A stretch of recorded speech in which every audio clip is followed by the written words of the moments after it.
What I'm going to do is we're just going to do a quick review of the cell and how the cell operates, because from this point forward, everything revolves around the human cell. Okay. So when I introduced this to you last time, I told you that there was 4 portals. Mm-hmm. Okay, that involves sodium. This one over here, the sodium potassium pump, is the main one, and it's the movement of sodium and potassium in and out of this pump that energizes this membrane here. And by doing that, you'll have a healthy cell.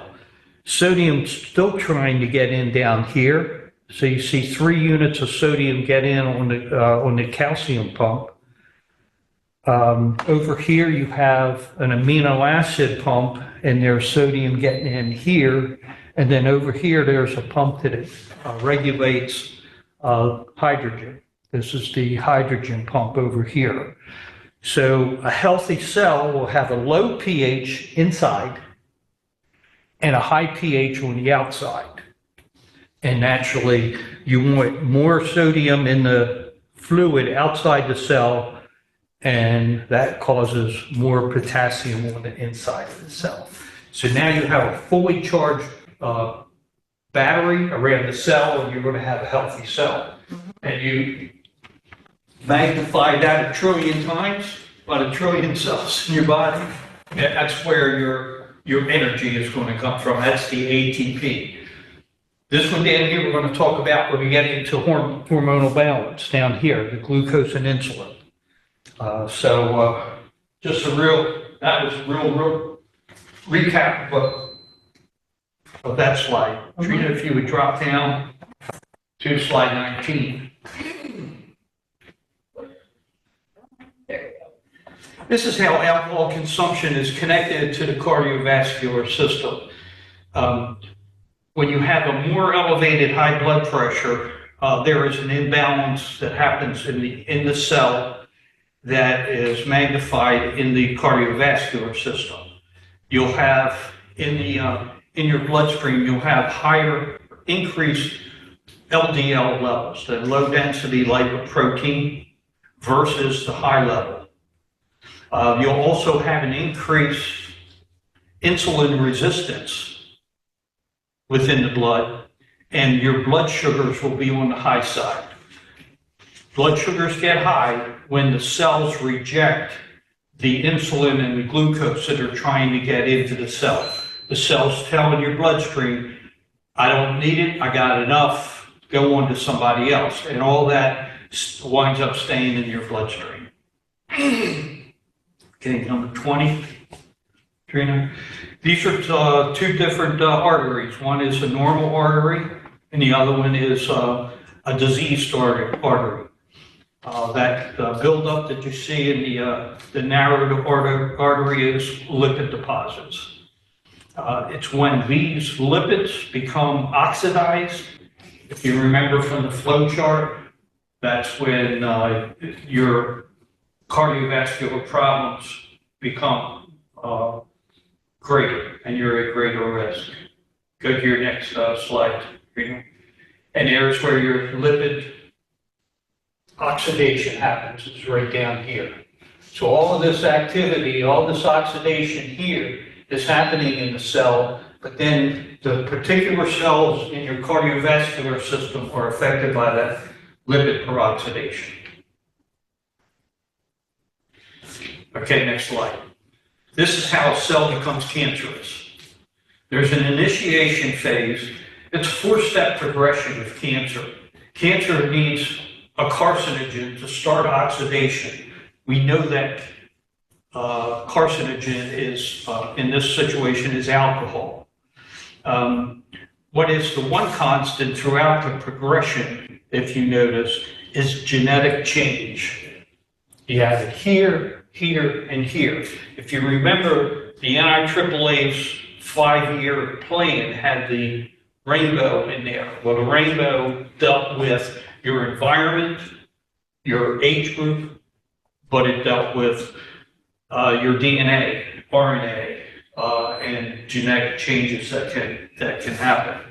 So as it goes along, healthy cells can become mutated, and then they wind up becoming cancerous by way of tumors. There is nutritional solutions for all this. Next slide, Trina.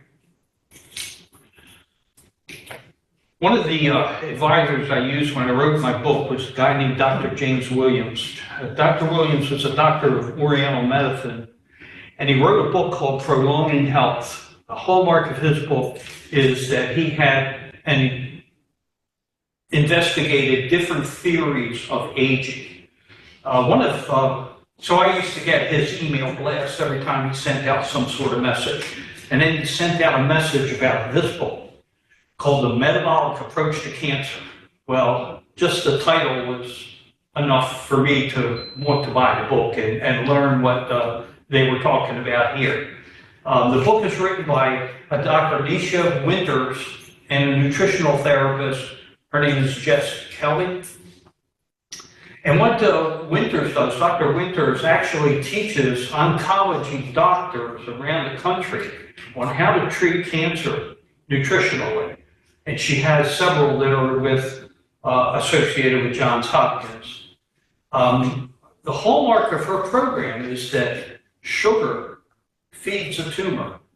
And if you take that sugar away and substitute more protein in the diet, she recommends the keto diet, you wind up starving the tumor and preventing it from growing. Now, does that include starches that turn into sugar? Well, it would be, yeah. Now, I really didn't get into her. She was actually a guest of mine on a radio program.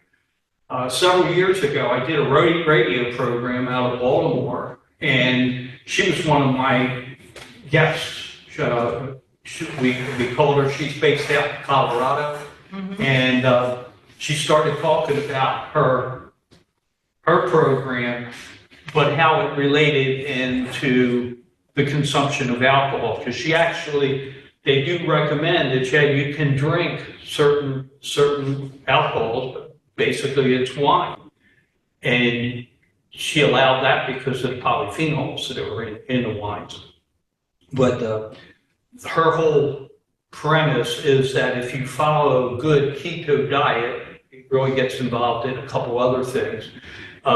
You can actually starve the cancer from growing in your body.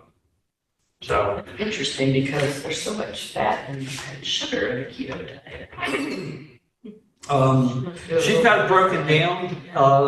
And again, I didn't adopt her diet, but it was just, it's kind of a version of the keto diet That's what I was thinking. She's probably. It's more on that oncology level. So Yeah. a little bit above my pay grade, as they say. All right, next slide. These are phytochemicals. If you're not familiar with the term, phytochemicals, you can think of them as the active ingredients in foods, mostly fruits. Is this in the book? This is in the book, Okay. yes. I'm gonna break it today. So the mistake that a lot of people make is that these are flavor enhancers. They're not. They're functional. They have a function to play within the body when you consume these. So phytochemicals are just chemicals produced by plants through primary or secondary metabolism, and they provide health benefits to the body. Red wines are loaded with phytochemicals. In wine grapes, the wine grapevine is the fruit, and then the process of making wine, maceration, where they crush the grapes and leave the skins in contact with the juice. That's called maceration. You'll have a transference of polyphenols from the skins into the juice, and then fermentation takes that to another level, and you wind up having a healthier drink than say something like a beer. Or even white wine. Correct. So, fermentation is, and one of the things about alcohol, if you go through some of the pharmacy department and look at a lot of the medications there are a lot of medications that have small amounts of alcohol in them. Really? And the reason they put them in there is for absorption purposes. The alcohol will absorb through the linings better. NyQuil. NyQuil's a Yep, perfect example. NyQuil and Yeah. Benadryl, cough medicines, all Right. have alcohols. Yeah, that's when you go to self-checkout and you try and ring out, somebody's got to verify that you're over 20. Well, I like that. Yeah, and now they keep a lot of that stuff behind the counter Right, too. yeah, You they have do. to ask for it. Okay, go to the next slide, Jane. All right, back in 2012, when I finished my book, I searched Amazon as to what my possible competitors would be. And I found this book. It's called The Red Wine Diet by Dr. Roger Corder. Corder is a cardiology researcher based in London.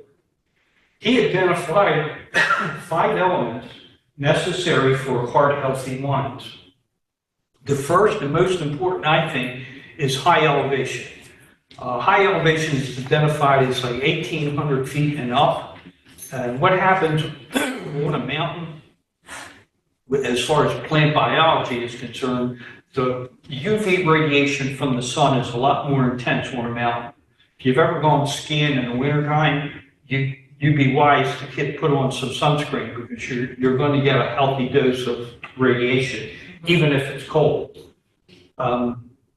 The second thing that he said that should be present in the wine is it should have been sourced from vineyards that are well-drained soil. You typically have that on the mountain because it's a rockier situation as opposed to down in the valley. But the biggest problem in the vineyard is with growers is excess water. You have mold, mildew, fungus that will gather at the base of the vine. On a mountain, all those problems flow down into the valley. The third element is old vines. He identifies old vines as being 25 years or older. And slow maturing fruit. Now, these are typically situations where the grower will extend what they call hang time. That instead of harvesting the grapes early to try and rush the product to the marketplace, they will allow the vines to stay on the vine, or the clusters to stay on the vine longer. The fifth element that he identified was low yield. Now, you'll typically get low yield from old vines. The older the vine, the smaller the berries, you wind up with less juice out of the vine. But you wind up with a more intensity. The wines will produce better flavors and they will produce a lot more polyphenols than grapevines that are allowed to proliferate. And this is something I experienced when I was down in Florida. When I was down in Florida, I lived somewhat close to the Gulf Coast. And we used to go inland to play golf because it was cheaper inland. And we would go through these different orange groves on the way there. And it just amazed me that they would take big sections of the orange groves and rip out the trees and burn them. And then plant new trees. It's that young trees will produce more fruit. So certain producers want quantity over quality. Most of the wine people that put their names on the label, they want quality as opposed to quantity. So if you lower your yield, you're going to have a more dynamic wine once you put it in a bottle. Next slide. How does a consumer supposed to know if the wine comes from high elevation and all that? Good question. You'd find somebody like me. there's a lot of homework that you can do. Many of the wineries will have their own website. And when you do a search online for a particular wine, the first hits that you're going to get are all the buying services that carry that wine. Okay? You want to get beyond that. So if you're looking for, my favorite wineries in Argentina is Catena. Okay? I'm going to look for Catena's website, not the buying services to carry Catena wines. All right. Then when you get in there, there's a lot of tabs that you can open up where they're literally giving you as much information about their product as possible, naturally for sales purposes. Okay. Your red wine, it doesn't taste like wine. I hate wine. Really? And I've listened to all the time, yeah. What is it that you don't like? Is it the taste. is It it doesn't the matter. dryness or lack of Champagne, sugar or doesn't matter. just the taste? I Okay. just, yeah, I don't. At my wedding, instead of champagne, I had beer. Okay. It also gives me a really bad headache. Right. White wine's not as much, but I can handle white wine, like Yeah. I can Well, we discussed break that. this Yeah, to be polite. There's a reason that the red wine causes problems. It's a reaction to one of the polyphenols, quercetin, that's in wine grapes with the toxin acetaldehyde. That's that toxin that was during the TUMA flow chart. That's that's the main toxin. And there's a chemical reaction between those that causes the face to become flush, and it will cause blood vessels in your head to dilate, swell up. Yeah, I would like one sip of champagne and I'm in bed with my. Yeah, Well, champagne. then maybe you're allergic to it. Yeah, and I don't- yeah, it's, One sip, I I don't- don't really interested. oh, it's, yeah, it's bad. Well, Red champagne- wine definitely worse, like. Any effervescent product will get into the bloodstream a little faster.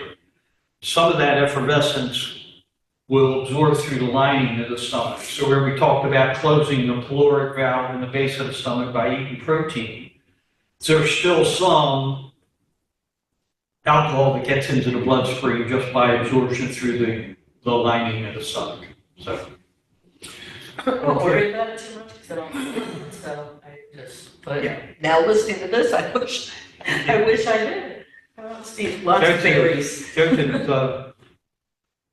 I don't think, did I address this? No, I Did I go didn't. back? I moved on. Let me make sure I didn't skip anything. Okay. All right. In Roger Corder's book, The Red Wine Diet, he identified the hierarchy. This is more or less the hierarchy of polyphenols in wine. And he's talking about red wines in particular. There is an element that Trina brought up when we were talking before you got here about red wine. We were talking about it. I know my dad's heart surgery. Right. His doctor Right. told him he needed to have a glass of red wine every night after he had surgery. This was back in 1990. And I think were statin drugs around then? Was it what? Statin drugs for cholesterol? Now, And it was primarily to keep his veins clean. back in the Oh, really? 90s, Yeah. back in the 90s, there was a segment on 60 Minutes where Morley Safer interviewed a doctor, Serge Renaud. Serge Renaud was a researcher at the University of Bordeaux, and they called this the red wine paradox.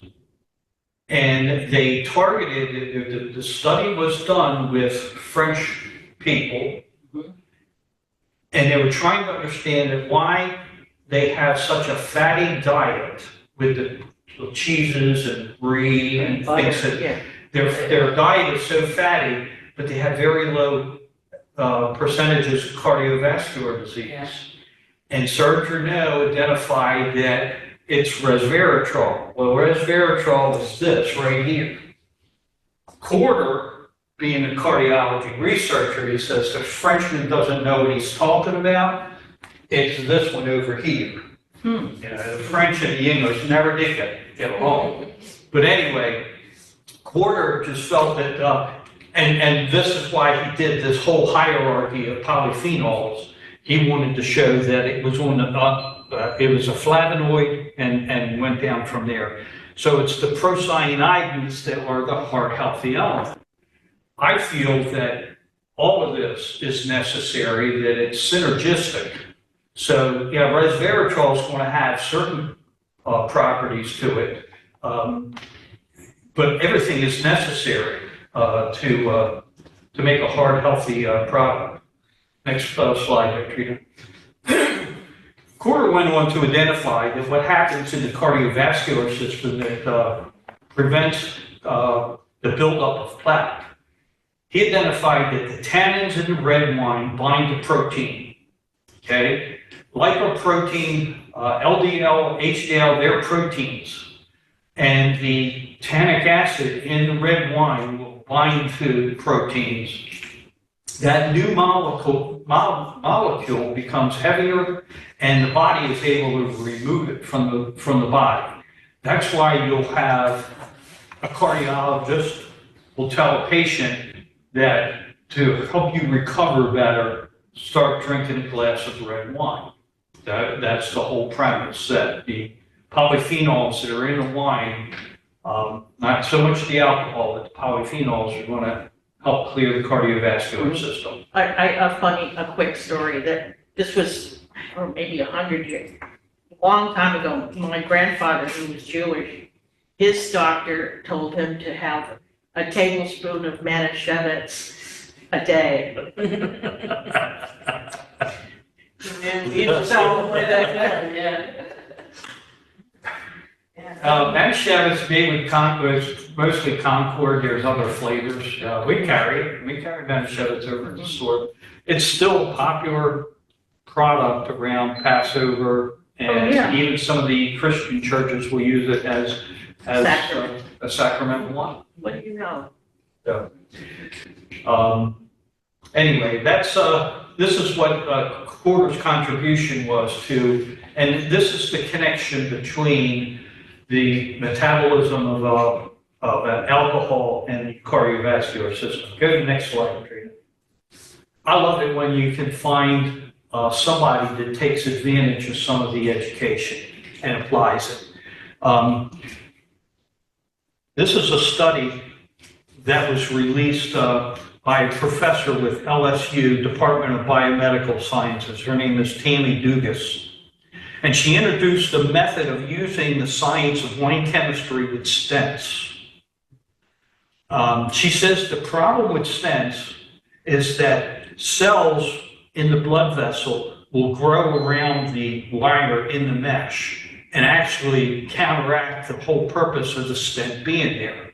It will start restricting the flow of blood through the artery. That makes sense.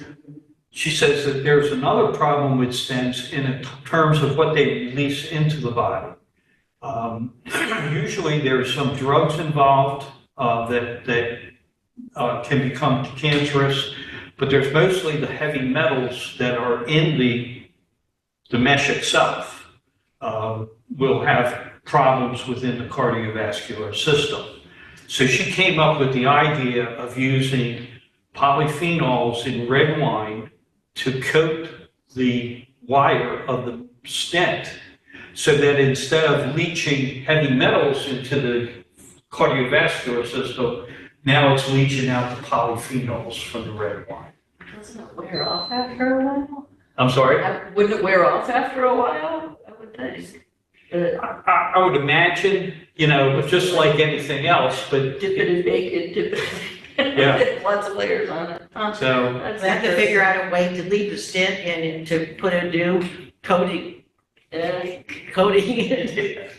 I don't So know. anyway, when I went and pulled her study and looked at the references, her first citation was Dr. Corder's red wine diet. I'm like thinking about it's wild. So then I had to go back and start reading the section to try and get up to speed. Next slide. This is Nicholas Catena with his daughter Laura. They're the third and fourth generations that run a family winery down in Argentina. Oh, this is the one you like. Okay. both of them had primary careers before getting involved in the family wine business. Nicholas was an economist, and Laura was an ER doctor in San Francisco. One year, Nicholas was doing a fellowship at in California, and he met Robert Mondavi. Mondavi introduced Nicholas to the Wine Institute that bears his name over at Cal Davis. And in talking, Nicholas told Mondavi that one of the problems that he was having, he wanted to start making world-class wines, but he wasn't able, the fruit that they were growing just wasn't conducive to it. So Mondavi told him, take your vineyards and move them up the mountain. And everybody back in Argentina thought he was crazy. He says, your grapes are going to freeze. You won't be able to grow any fruit up there. But they were wrong, and Mondavi was right. So Nicholas made the change and started making some world-class wines. Eventually, Laura joined the family business. She retired from medicine, and she created the Wine Institute down in Argentina to rival what they had in California. Just because I'm not a wine drinker, Mondavi is a wine name, though, right? Yeah. It's one of the major ones. It's a big family. There's Robert Mondavi was the most noted. There's a CK Mondavi. You'll see some of their products. Well, that's what I thought I'd seen Jug that wines. name on the wall. Yeah, but it's a very noted name in the wine industry. Probably the most noted in the United States. Rothschild would be a comparable name over in France. So anyway, well, Laura started her wine institute, and when when Mondavi passed away, she is now considered the scientific voice of the industry now. Go ahead, next. And this is one of the things that they put out. This is a chart of the 12 different vineyards. If you highlight this side over here. Okay. These are different vineyards that they grow the Malbec grape. Their primary grape is Malbec. And then get down to the bottom. You can just go to the normal view. Yeah. These are all the different polyphenols they've been able to detect through testing and the intensity. The reddish code is for high intensity, the blue is a little less intense. But there's 27 different polyphenols that they've identified coming from the same grapes in the same vineyard that wind up getting into the wine. Next slide. And one more there, Trina. I skipped something there. Some of these backwards. To 30. Go back to 30. There we go.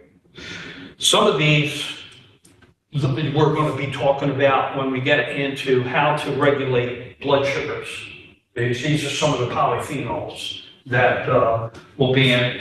By name, there's one called tyrosol, which is the principal polyphenol in olive oil. Quercetin, there's two different forms of quercetin in this hierarchy, resveratrol. Then there's two hydroxycinnamic acids. One's called caffeic and one's called ferulic. And what hydroxycinnamic acids do is it help moderate the blood sugars in your cardiovascular system. Coumarin is one that people are familiar with. It's an antioxidant, anti-inflammatory polyphenol. Then there's one called gallic acid, of which tannic acid is a member of that. So next slide. This is a picture, a microscopic picture of your palate, of your tongue. Those bumps that you see there are called protuberances. These are actually your taste buds. The whole premise of this is that tannins in young wines will bind to the proteins that are on your palate, on your tongue. You'll sense it as a very puckering feeling. If you've ever had a young red wine, Cabernet, there's this binding effect that's actually the tannins in the wine binding to the protein that's in your saliva. For a period of time, it's momentary, you lose that lubricating feeling of your palate, dries out your mouth, and then the mouth-watering feel comes back afterwards. But Is that why people put tea bags for their baggy eyes? That would be an application I'm not familiar with. Now, whether they're polyphenols, some of these same polyphenols you'll find in tea, I think especially it's green tea. I think it's the tannin. It's for, But there's a lot of tannins in green tea. So, yeah, you get it in teas, you'll get it in a lot of fruit, and we'll talk about the different fruits that they're present. my grandmother used to have us do, she'd make tea and soak a washcloth in it when we had sunburns. Well, that's interesting. Took like immediately you did not feel, it was I great. don't remember that. So, but it has some, like drawing. Yeah, like draws out. So I think that's the thing, the swelling. Yeah, I can imagine that would be a mechanism that would work. Now, when those tannins become mature, those wines are silkier on your palate. And I was exposed to this through other kind of chemistry. It was actually floor chemistry, where the polyphenols will actually lengthen.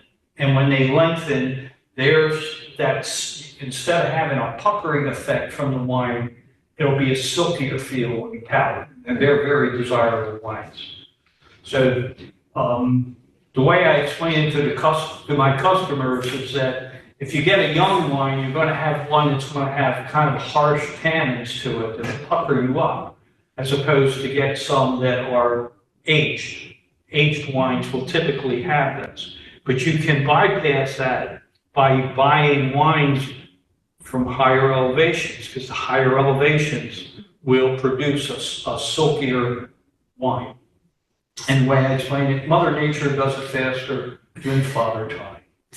So here's another example of tannins binding to protein. Next slide, Trina.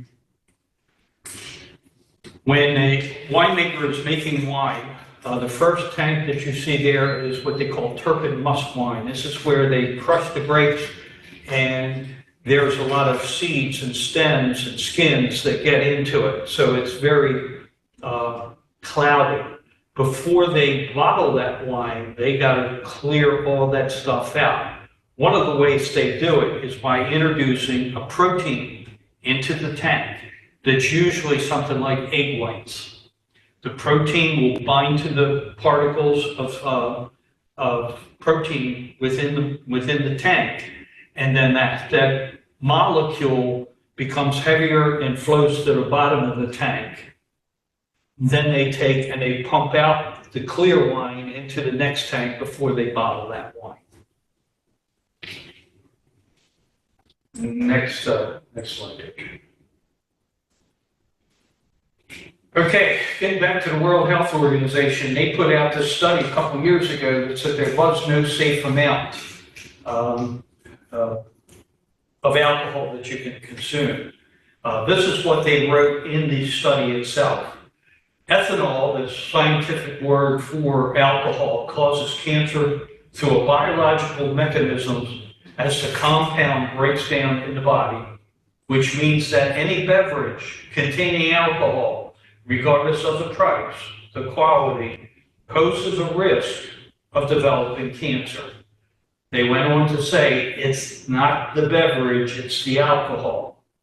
But alcohol is not the only ingredient in wine. We've already identified that. So let's look at the oxygen radical absorption capabilities. Remember this document? I think I may have brought it with me. This is a document from the Department of Agriculture down in Beltsville, Maryland. This was back in 2007, where they analyzed different foods for their ability to absorb free radicals. Okay, they used the term ORAC, oxygen radical absorption capabilities. They give different foods a score. On page 6, they identified 4 different wines in this document. So I transposed them onto the side here. You see that white wine has less than 400 score. Rosé wine has a little bit more, it's a little bit over 1,000. Red wines that have thinner skins, like Merlot, Pinot Noirs, will have a score of like 38. But wines like Cabernet Sauvignon, Malbecs have thicker skins, more polyphenols, and you have a higher ORAC reading. So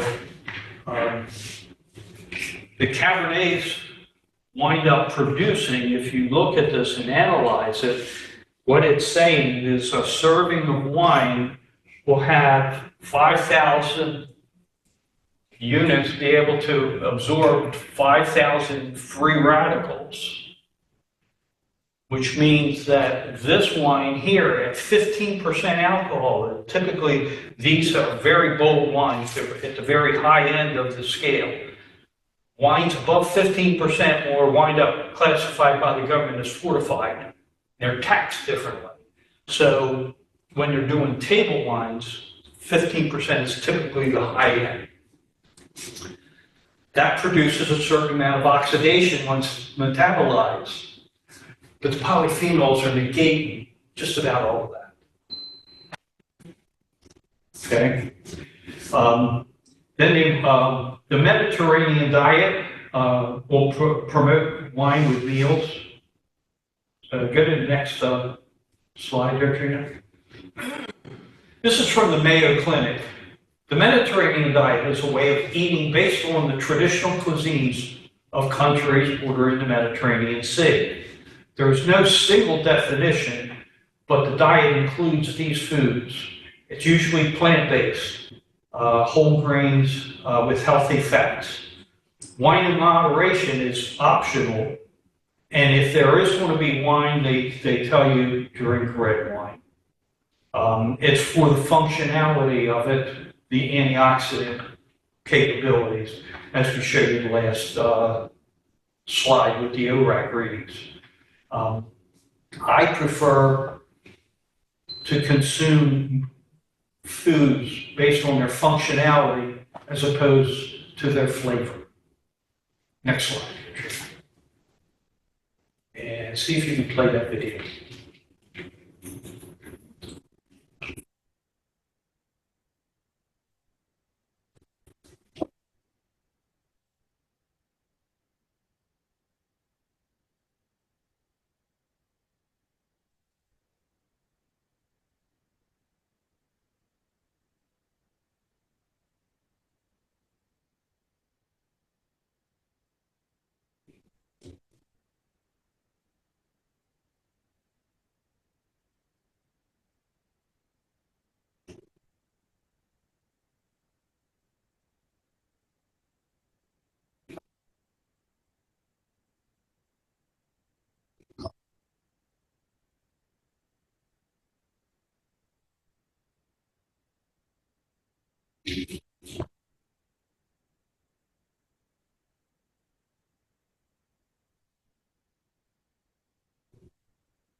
Okay. There All right. Before we did the little video, I gave you a couple of examples of tannic acid binding to protein. I used the winemakers tanks where they introduce egg whites, the pallet itself, and Dr. Corder's description of how the tannins in red wine will benefit the cardiovascular system. There's one other one that came to play. It had to do with the beginning of COVID. Before SARS entered into the United States, this is a timeline that began around December of 2019. There were a bunch of researchers from Taiwan who notified the World Health Organization that there was an outbreak of SARS virus in Wuhan, China. The press release went out. The World Health Organization is under fire after Taiwan released the contents of a December email inquiring about a person-to-person spread of COVID-19, which it said had been ignored by the organization, and it further denied to provide any adequate information about how to fight the virus. Several years later, there was another study that was publicized in the Wine Spectator. Wine Spectator is one of the industry's primary trade publications.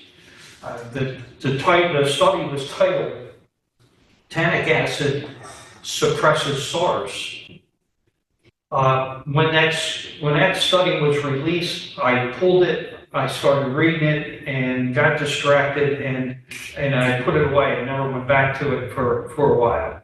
A year later, another study about COVID-19 and its associations with alcohol was produced. This was produced by researchers in China, and in the study, it stated in their conclusions, the COVID-19 risk appears to vary across different alcohol beverage subtypes, frequencies, and amounts. Red wine, white wine, and champagne have chances to reduce the risk, where the consumption of beer, cider, spirits, and heavy drinking were not recommended. They actually, in their study, they stated that the consumption of red wine above or even double the amount that's recommended is 1 glass for women, 2 glasses for men. Even if you went beyond that, it doubled the effect of preventing the SARS virus from infecting cells. So that caused me to go back to the original study that was released by the group out of Taiwan. This is what they said in that one.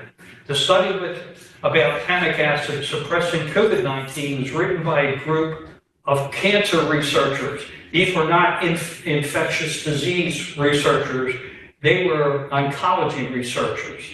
And they had already identified one of the elements. Their focus was on prostate cancer. So they had already identified that there was a transporter. Transporters are like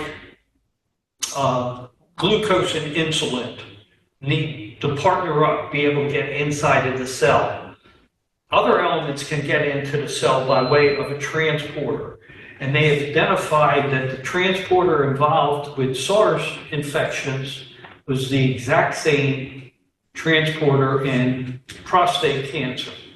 This transporter allowed free radicals that cause prostate cancer to get inside the cell and multiply. But what they discovered is that tannic acid would prevent that. Not only did it, I'm not going to use the word mitigate, it made the virus itself, you have to understand it, COVID-19 was a protein. They called it a spike protein. And when tannic acid will bind to protein, it actually made the SARS virus impotent. that even if it got inside the cell, it wouldn't promulgate, and because a virus needs a host cell. So not only that it made the free radicals or the transporter, I'm sorry, not only did it make the virus itself impotent, it did the same thing to the transporter. So that if the person expelled that from their body, coughing, sneezing, whatever, and it got into another person's body, it would not promulgate. I'm somewhat living proof of this. When COVID happened, we were allowed to work. The alcohol beverage industry worked. Yeah, that's because we're all drinking like crazy. Well, it wasn't only that. The government wanted the revenue. We produce an awful lot of taxes.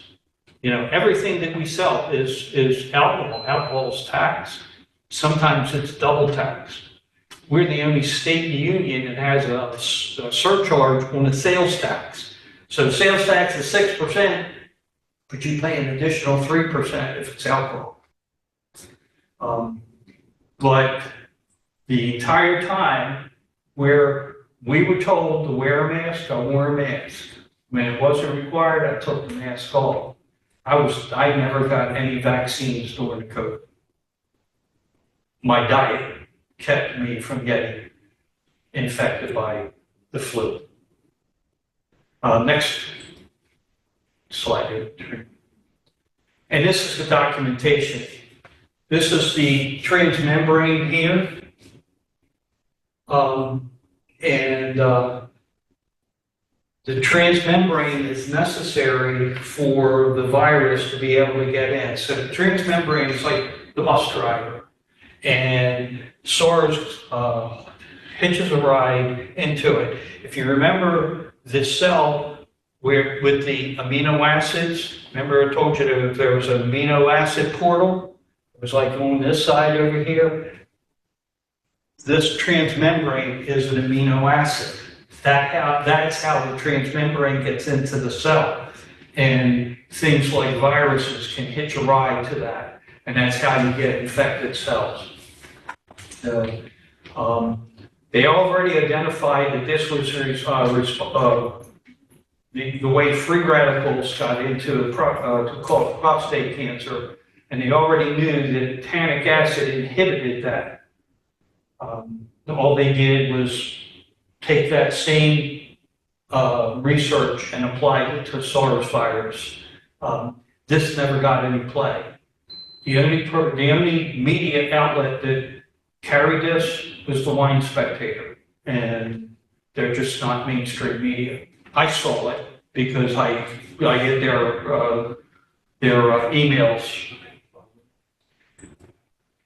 Next slide there, Gene. Did it work, Jay? Okay. This is a video, just if you can pause the video real quick.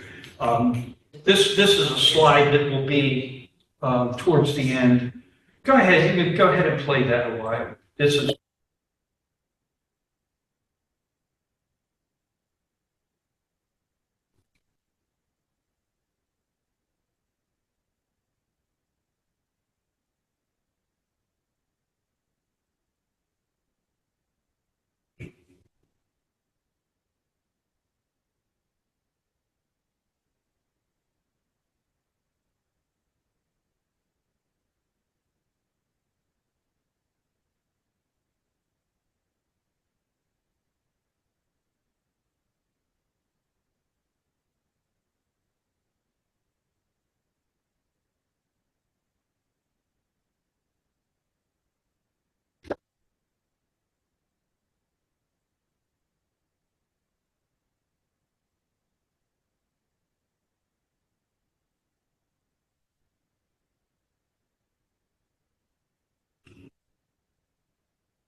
It's going to be kind of repetitious of what I just talked about. I'm looking at the clock here, and yeah, we still have to get into the next part of it. Yeah. So this was the last slide for week 2. Okay. So let's go back out of that. If you can pop in the third week presentation here. Very good. All right. Now we start talking about hormonal balance. These are the elements here. This is blood sugars, cortisol, and the hormonal balance of the sexual dysfunction hormones. Get past that. Go to slide 3. I've always been a student of marketing. I love the way companies will go about trying to create demand for their products. In the grocery store, several years back, there was problems with the way food companies were marketing their foods. They would use terms like fat-free, no fat, low fat, and they really had no government meanings. So the government had to step in and say, you know, we have to define this, and they started coming up with guidelines on what can be put onto a consumable package. The same thing happened with sugars. Later on, you had the transition from sugars in sodas to artificial sweeteners. And this is where we had a transition from saccharin. Saccharin was actually created in a lab in Johns Hopkins back in the 19th century. But it was deemed to be a carcinogen. Then the industry went on to aspartame, which is an excitotoxin, and identified in the book by Dr. Russell Blaylock, excitotoxins, the taste that kills. He identified that it's these excitotoxins that agitate the neurotransmitters in the brain that contribute to certain neurodegenerative diseases like Parkinson's disease and Alzheimer's. During that time, I made the correlation between autism because Blaylock in his book goes into detail of how a baby's brain is wired in the womb, that the transmitters that literally have to travel far distances just to link up. He goes into detail about how far the optic nerve has to go from the eyes into the cortex at the back of the brain that controls controls sight. So it was during this time that when I was doing the research into fetal alcohol syndrome, that all of this stuff started falling into play with that. So I'll make a correlation between the transition from sugar sodas to artificial sweeteners and to bottled soda. Next slide. Back when I was young, this is my idea of sugar. I don't know if you've ever seen this iconic figure down at the Inner Harbor, the Domino Sugar Factory, which was right nearby. And this is one of the iconic photos of Baltimore City. Next slide, please. Blood sugars, for blood sugar control, you need to know about insulin. Insulin is a hormone. Hormones are messengers between glands. The main organ involved in the production of insulin is the pancreas. The pancreas is a very small organ. It's in the back of the stomach back here. That's the production of insulin in pancreas? That's where insulin originates, in the pancreas. Did not know that. Okay, next slide, Gene. All right, these are the sources of blood sugars in your system. I prefer to get I'm going to use the term of blood sugar as opposed to glucose because there's a lot of terms that are associated with it that are confusing to me. I'm not the scientist. Terms like glucose, glucagon, glucogen, they all sound alike, and to me they get a little bit confusing.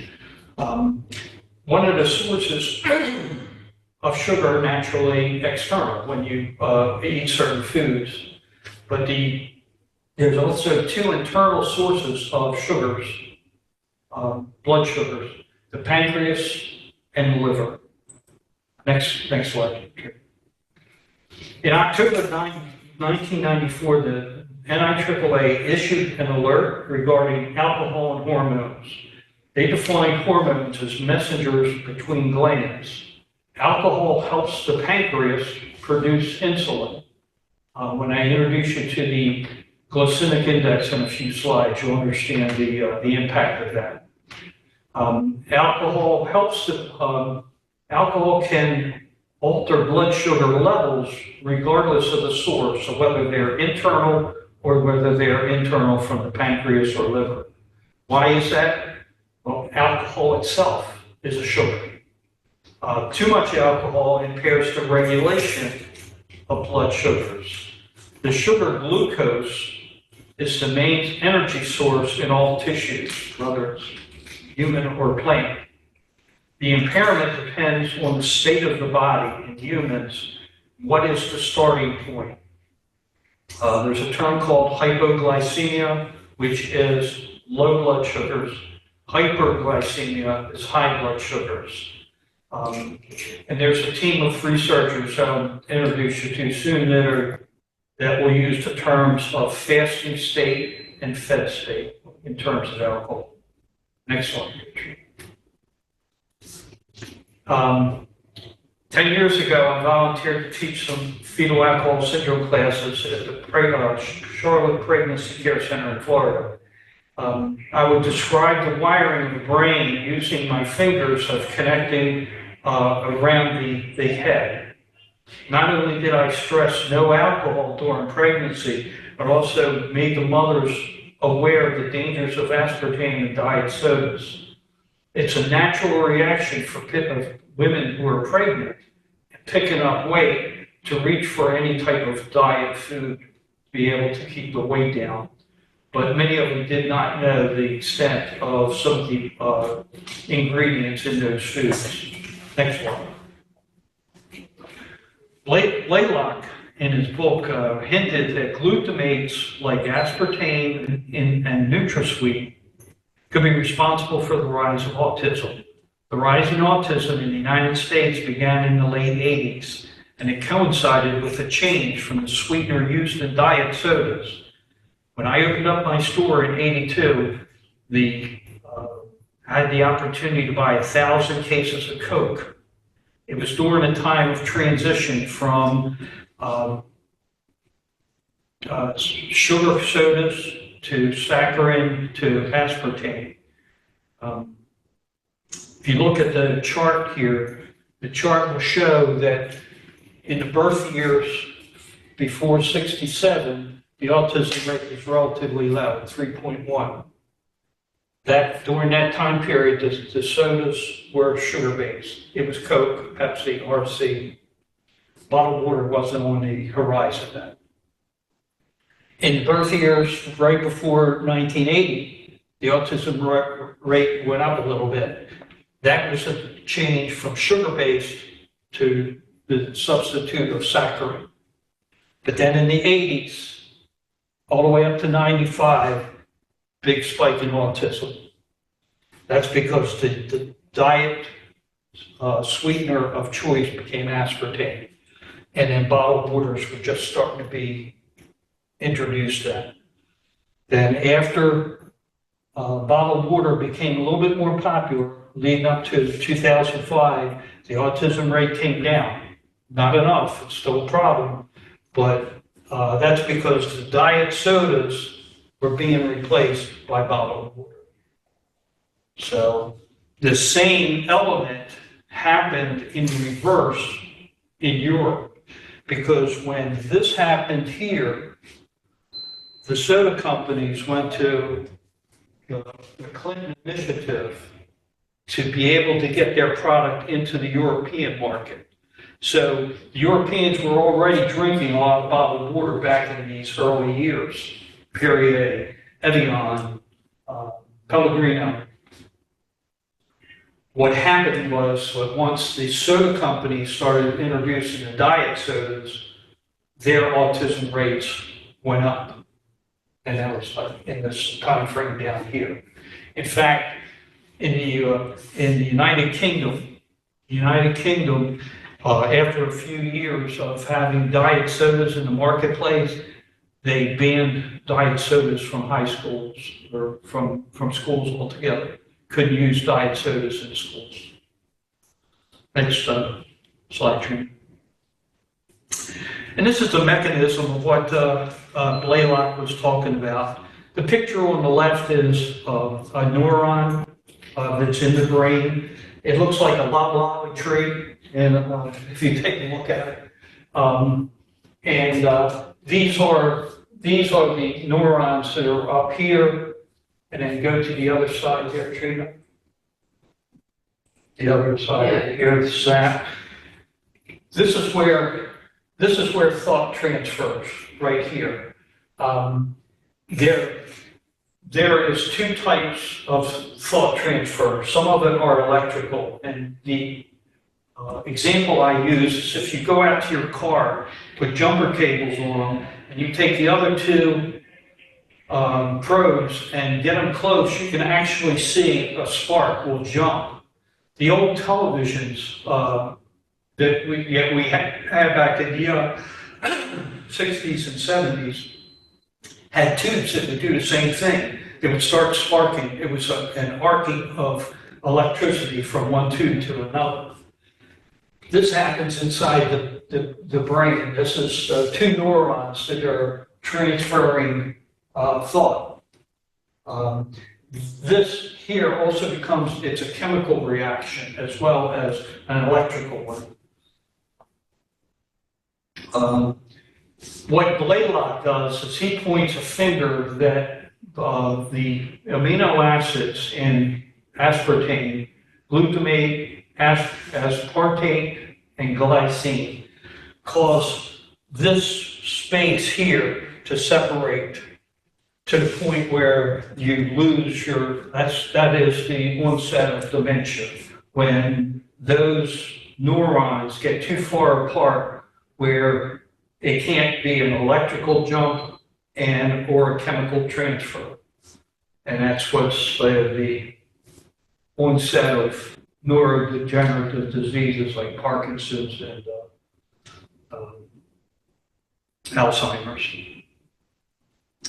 Okay, next slide. So let's get back to sugar again. The starting point with sugar, we're down here, again, is the fasting state of the body when you start drinking alcohol. You remember our very first class of what foods help control blood alcohol concentration. We identified it was protein. And what it was doing is protein would close the valve at the base of the stomach that prevented the alcohol or sugar from getting into the bloodstream. What that did is actually allowed your body time to be able to eliminate that by breathing, perspiration, and loss of moisture. And it also blocks not only the alcohol from getting into the bloodstream, it also blocks some of the carbohydrates. So in essence, what happens is when you're eating protein, you're actually slowing down the effect of alcohol in the bloodstream that's going to have an effect on that pancreas and produce an insulin. The immediate impact depends on your starting point, according to the researchers. Are you in the fed state? Do you have food in your stomach? Or are you fasted? You have an empty stomach. Next slide. And again, I go back to the human cell. We strip away all the other stuff, but it's insulin needs glucose to enter the cell. If it's utilized properly, it produces adenosine triphosphate. This is the the energy that the cell produces. Next slide. Okay, the fermentation of alcohol is yeast eating sugar. The output of that process is CO2, a gas, which in typical applications escapes into the atmosphere. Most of your fermentation tanks are open-ended at the top and allow the steam, the heat, to escape the CO2. But the other byproduct of that is alcohol.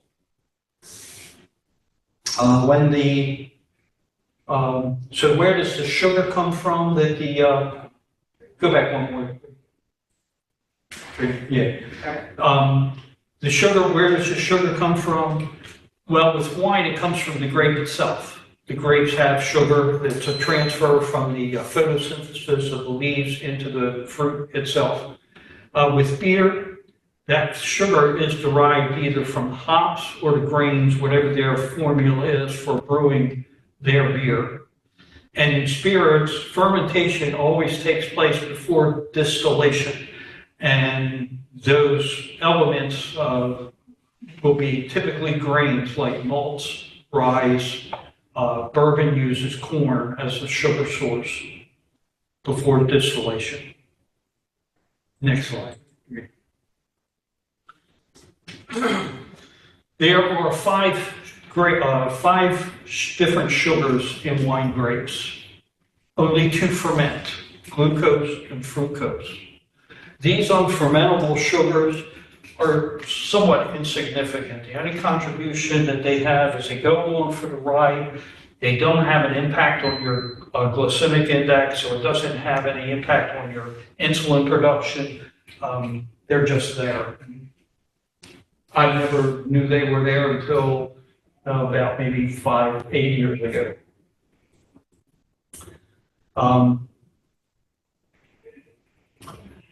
Okay, this is a slide right out of the Wine Education Trust workbook, where winemakers can actually manipulate the amount of sweetness of the resulting wine. If you can see there, the G stands for glucose, the F stands for fructose. When fermentation takes place, the first sugar that ferments is glucose. If the winemaker chooses to ferment further, then fructose would be consumed. As fermentation continues and you ferment drier, where that glucose is turned into alcohol, the alcohol content of that wine becomes higher, causing a drier product as an end result. That dryness, just like we talked before, another one, alcohol is a drying agent. So just like it would dry out on your skin, if you put rubbing alcohol on there, same thing is happening inside your body. What some winemakers will do to create a sweeter product is they will stop fermentation prematurely before all the glucose is consumed. Okay? This is where it's all been consumed. They have a way of manipulating that fermentation process. And it's a process where you take sulfites and dump it into the vat. The sulfites will stop fermentation prematurely, assuring that there's more glucose in that final product. Because winemakers know Americans have an insatiable appetite for sugar. So if you put out a sweeter product, it has a better chance of being accepted by the public. Do you remember the Pepsi Coke challenges that they used to do? This was especially around the time that Coke changed their formula. Pepsi would do these Pepsi challenges on the streets where they would cover up the bottles and give people a drink of what they were having. And they were asked, which ones do you like better? They always picked Pepsi because Pepsi had 3 grams more sugar in it than Coke. Yeah, they taste completely different. So. Yeah. So next slide there, Trina. This is the glycemic index. Have you ever seen this before? No. Trina, have you? Oh, glycemic, sure. Okay. I discovered this when I bought a book called the Metabolic Type and Diet. Metabolic Type and Diet was a book that I bought that deals with how diets, different diets, you should have different diets based on your culture. And to give you an example, you know, my second wife was Filipino. She came from a big family. She had 15 in the family, but it wasn't the number of members of the family; it was their size. Some of the boys were over 400 pounds. She had a nephew that died at a young age. He was so obese they had to take out the doorway. They couldn't get him out of the bedroom upstairs. Their diet in the Philippines was so much different than in the United States. So it's how you had some cultures where people became, you know, extremely big. You see it in Eurasia, Samoans, sumo wrestlers, you know, just immense human beings. But anyway, get to the glycemic index. Focus over here. This column here breaks down the glycemic index by high, medium, and low.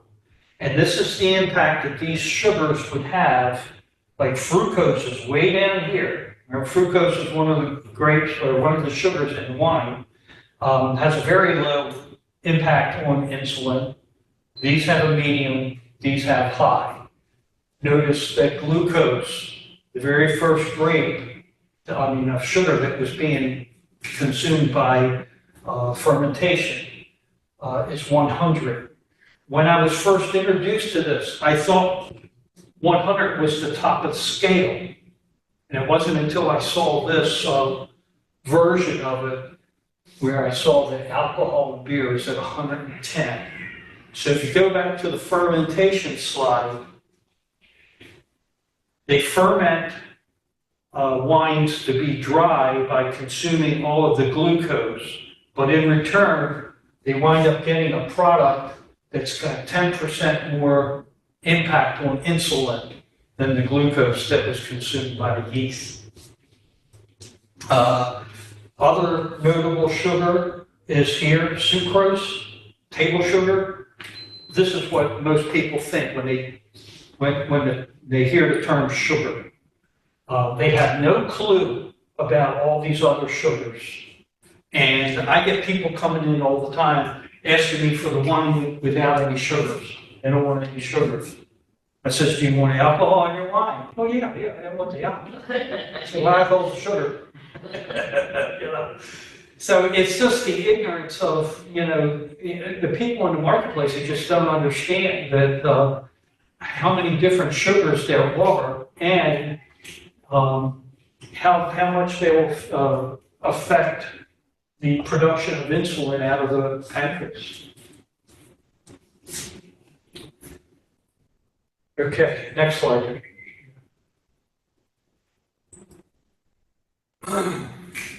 Okay, controlling blood sugars. The pancreas has two functions. One is enzyme production, and the other is hormone production. The hormone insulin lowers blood sugar. The hormone glucagon raises blood sugar. The American diet just wreaks havoc on blood sugars. It's just the amount of sugars that they wind up putting into foods that not only cause problems with diabetes, we've also showed that sugar causes havoc with cancers. It feeds tumors. Certain foods and plants can help control and moderate some of those. So let's take a look at some of those. Next slide. This is a guy on the left, his name is Zakir Ramazanov. He was a plant biologist from the Republic of Georgia, back when the Republic of Georgia was part of the Russian, the Soviet Union. In '91, when the Soviet Union broke up, many of the scientists that worked for the government took their work into other places of the world to operate. Ramazanov eventually wound up in the United States. He identified that there was a blueberry plant in the Republic of Georgia called the Caucasian blueberry leaf. When he identified, he was an expert on extraction process. He developed a way of extracting polyphenols from plants without distorting the polyphenol itself. Many of the companies that were doing extraction of plants from plants were using alcohol as the base. He developed about 7 different patents on how to use glacial water as an extraction process, and wound up with products that had more purity in the final analysis.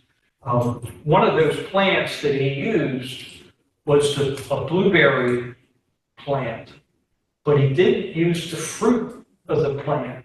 He extracted the compounds, chlorogenic acid, caffeic acids, out of the leaves of the plant when in the springtime. They did so much study on this. It's why the Soviet Union and parts of Europe are so far advanced in the United States. We don't recognize a lot of this stuff. Over here, all the research is dominated by pharmaceutical companies because they want trademarks and patents. You can't patent this kind of stuff.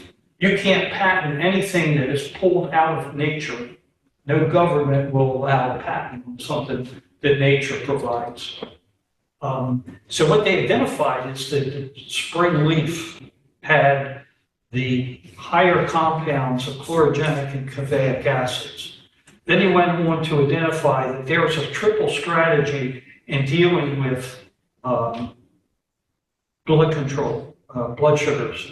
Reducing the absorption from the diet. This is the external source. Reduce the synthesis in the liver, and then moderate the metabolism of blood sugars. And they were able to do that with some of these hydroxycinnamic, chlorogenic, and caffeic acids. Next slide, Trina. Steve, just to give you a heads up, our recording is going to end. Okay. All right, 7 minutes. Yeah, we just, jump down two more slides right there. That's it. No, okay. go right back up. Okay, this is that same slide from the container family.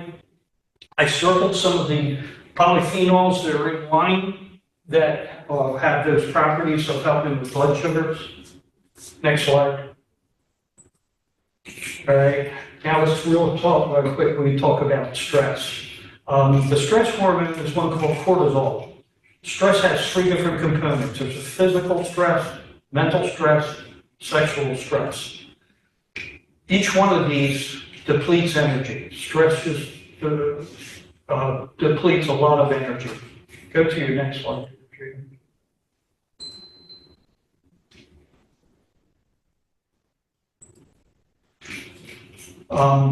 With alcohol, what it does physically, the calories in alcohol will cause weight gain, which is a physical stress. It also puts burdens on a lot of your organs.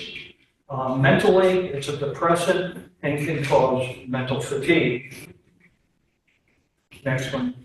These are some of the theories of aging. I was telling you about the James Williams and his book, Prolonging Health.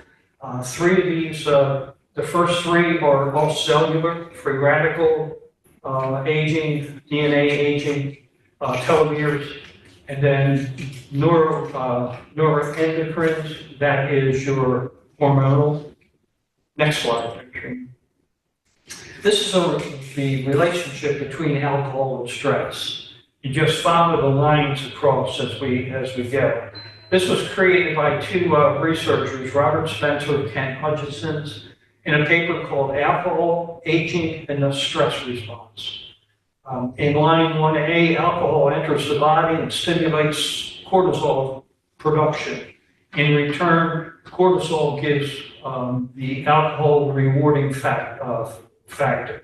That's that, wow, that first drink was just what I needed. It relieved a little bit of stress. But then when you get into chronic stresses, line 2A, chronic alcohol consumption leads to premature and exaggerated aging.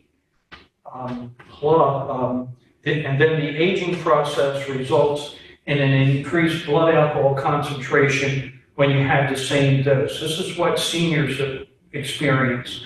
I used to be able to drink three beers after I cut the grass and not have any effect. Now I'm starting to feel an alcohol effect after 2 glasses.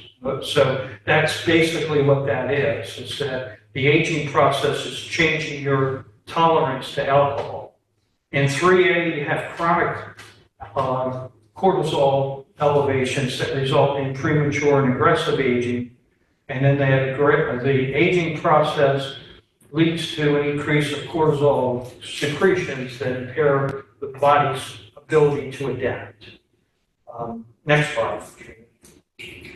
This is a diagram that the researchers came up with. I thought was fantastic, because this is basically what happens. Here is the homeostasis, and then in this column here, these are the different levels of alcohol. So say drink 1, drink 2, drink 5, as you go along. As you consume alcohol and you get your blood alcohol concentration gets up a little high, this would be the first drink, then you get into the second drink.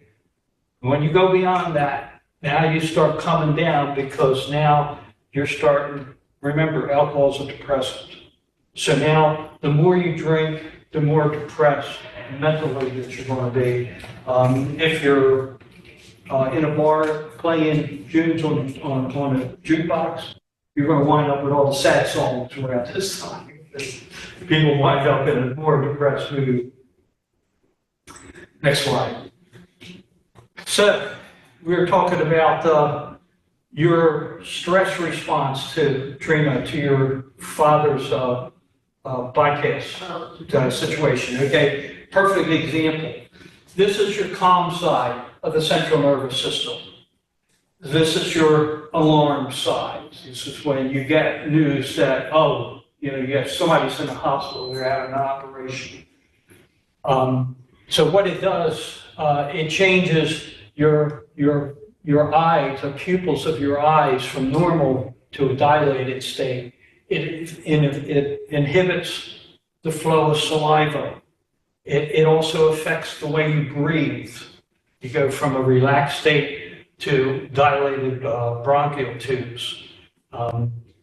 The stomach will start secreting more acids. There's a correlation also with the bile. This is the fats in the liver that are drained off. It slows all of that down, and it even affects your bladder. And when you get more stressed, you'll have more need to go to the bathroom.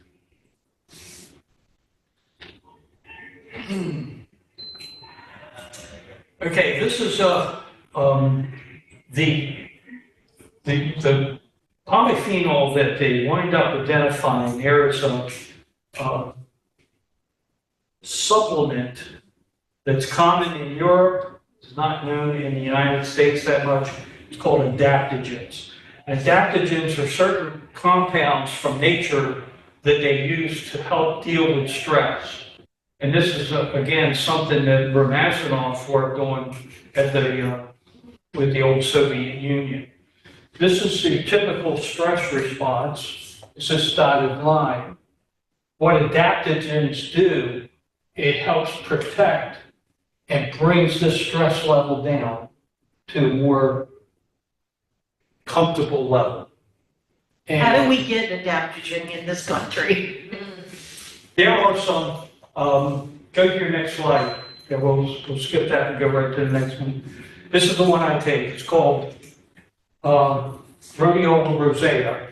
Rhodiola rosea is phytomedicine, if you will. It's in liquid form. It's a dropper, and I put it under my tongue.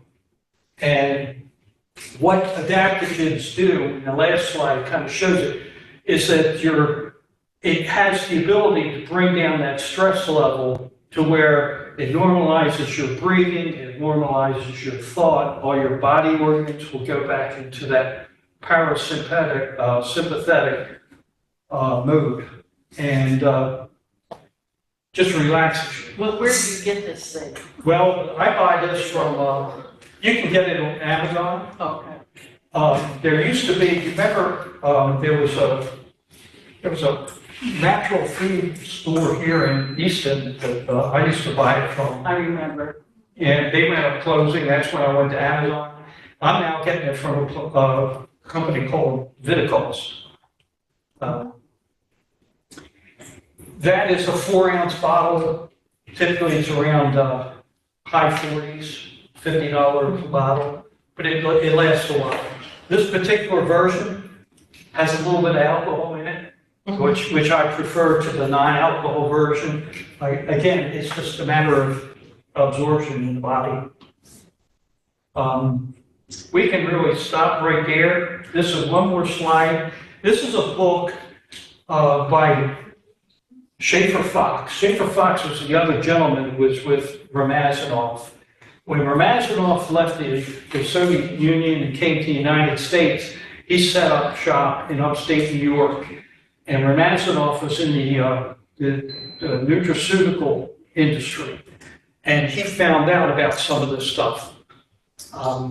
Ramazanov had his brother work with Fox on how to translate some of the research. The research was all in Russian, so they had to translate it into to English. And what Fox identified that there's 3 other adaptogens. If you do a search, you'll get some information, but about 15 years ago, the NIH created a new component group on complementary medicine. And if you go onto their site and you put in the term adaptogen, get no hits. Nothing. And this, to me, if I could only take one supplement, it would be rhodiola. What the Russians did is they gave it to their military and to their Olympic teams.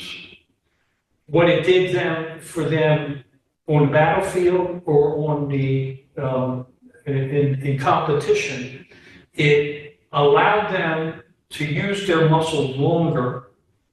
Then it reduced the recovery time, so they recovered quicker. They used examples where they tested biathletes, where you run a small marathon, you're carrying a gun, then you have to shoot that gun, then you do a swim. So they were able to test that the participants that had the adaptogens